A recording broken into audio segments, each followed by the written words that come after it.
Assalamualaikum warahmatullahi wabarakatuh.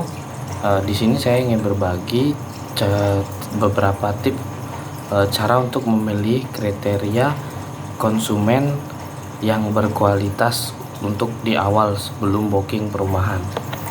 Yang pertama, kalian pastikan domisili konsumen. Yang jelas pasti harus Cirebon.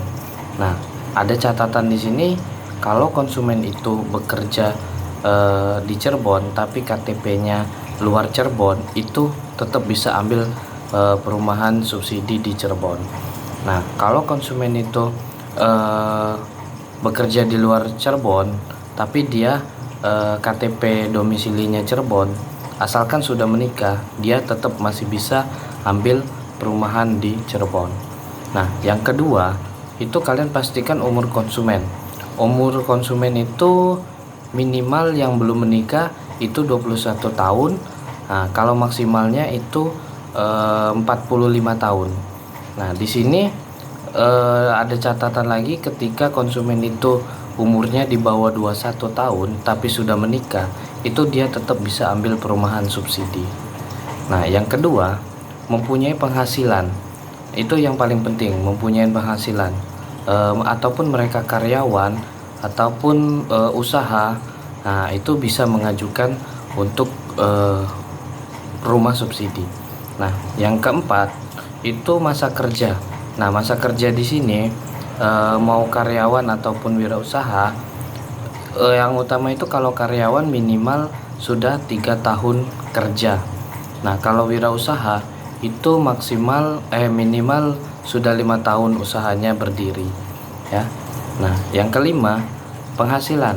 Nah, penghasilan di sini kalau untuk yang karyawan swasta, kalau untuk yang single ataupun belum menikah, itu maksimal penghasilannya 6 juta.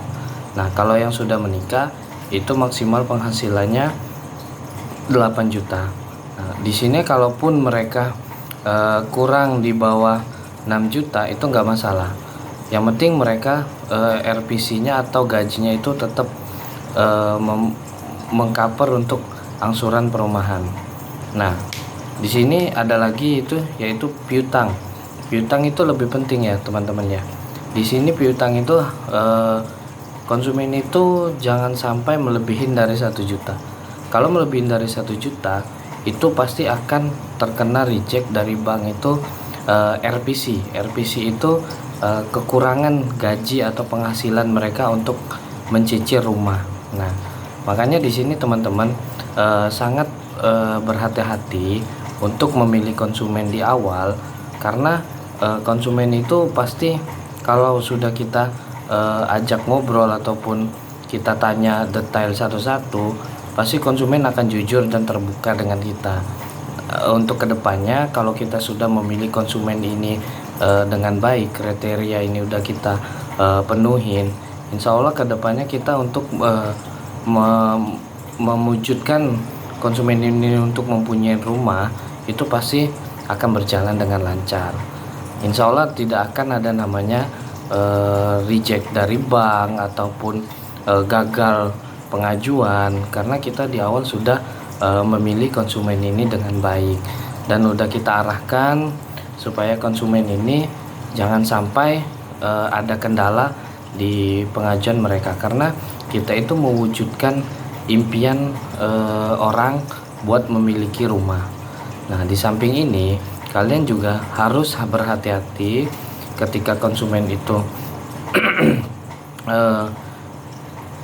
tidak memiliki kejujuran di awal, otomatis mereka bakal ribet untuk pengurusan berkasnya ataupun dan lain-lain.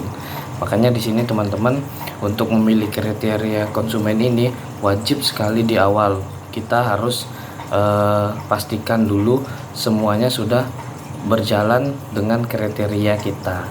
Kalau di luar kriteria kita, lebih baik jangan kita suruh mereka untuk booking unit rumah, karena itu akan mengakibatkan berkasnya akan di reject sama bank, ya.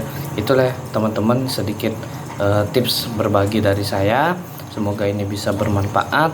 Kalau ada kata-kata yang salah saya mohon maaf. Saya akhiri, wabillahi taufiq wal hidayah. Wassalamualaikum warahmatullahi wabarakatuh.